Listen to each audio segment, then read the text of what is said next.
جب بھی آپ کوئی کاروبار کریں تو اس کے ان پہلوؤں کو پہلے غور کریں کہ اس کاروبار میں مجھے جھوٹ تو نہیں بولنا پڑے گا، اس کاروبار میں میرا کوئی عمل ایسا تو نہیں ہوگا جو اللہ کی ناراضگی کا سبب ہوگا۔ اللہ نے انسان کو وسعت عطا کی ہے، وہ بہت سارے کام کر سکتا ہے۔ بعض لوگ کہتے ہیں جی میں یہ کام کرتا ہوں، میں داڑھی مونڈتا ہوں، تو کیا میں اگر یہ نہیں کروں گا تو کیا کروں گا؟ اللہ نے تیری ساخت تو اس طرح نہیں بنائی ہے کہ اس کے علاوہ تو کوئی اور کام ہی نہیں کر سکتا۔ تو اللہ تعالیٰ نے تجھے بہت سارے کاموں کی صلاحیت عطا کر رکھی،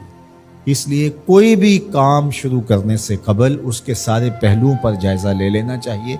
کہ کہیں یہ کام میرے لیے آخرت کی بربادی کا سبب تو نہیں بن جائے گا۔ تھوڑا مل جائے لیکن ستھرا، پاکیزہ، جھوٹ، مکر، دجل، فریب، تلبیس سے بچ کر کے کمایا گیا رزق مبارک ہے، اور رزق مبارک ہی بڑی دولت ہے۔ رزق وسیع اللہ عطا کر دے لیکن اس کے ساتھ برکت کی شرط ہو،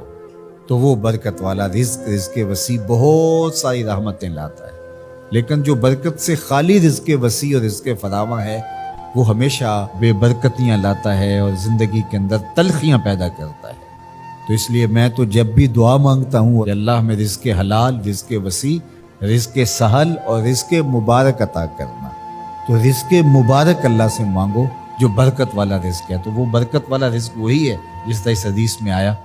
کہ جس کو حاصل کرنے کے لیے جھوٹ کا سہارا نہیں لیا گیا، جس رزق کے حصول کے لیے کسی درجے میں کوئی جھوٹ بولا گیا ہے تو وہ رزق مبارک نہیں ہوگا،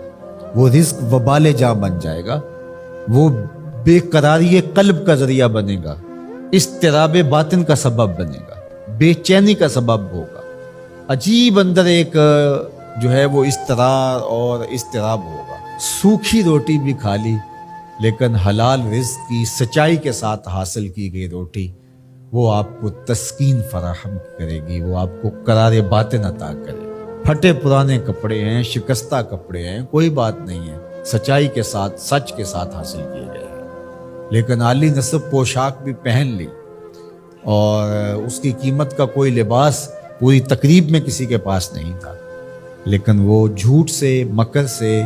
حاصل کیا گیا تھا، تو اس کے تارو پود صاحب لباس پر لانتیں کر رہے ہوں گے اور وہ قیامت کے دن مواخذے کا ذریعہ ہوگا۔ عمومی طور پہ مزاح میں لوگ جھوٹ بولتے ہیں، لیکن آقا کریم کے ترمذی نے بھی باب مزاح النبی بیان کیا، باقی محدثین نے بھی، آپ پڑھیے،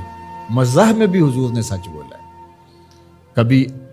ایسا نہیں ہوا کہ حالت مزاح میں بھی ایسی بات کہی ہو کہ جو سچائی پر مشتمل نہ ہو۔ تو مجھے اور آپ کو اس کا بہت التزام کرنا چاہیے، اس کا بہت زیادہ اہتمام کرنا چاہیے کہ ہماری زندگی میں کسی بھی جو ہے وہ زاویے میں اور کسی بھی صورت میں اور کسی بھی شکل میں جھوٹ موجود نہ ہو۔ اللہ تعالیٰ جل شانہ ہمیں اپنی خاص عنایتیں اور کرم نوازیاں نصیب فرمائے اور سچائی کے ساتھ جڑے رہنے کی توفیق ارزانی فرمائے۔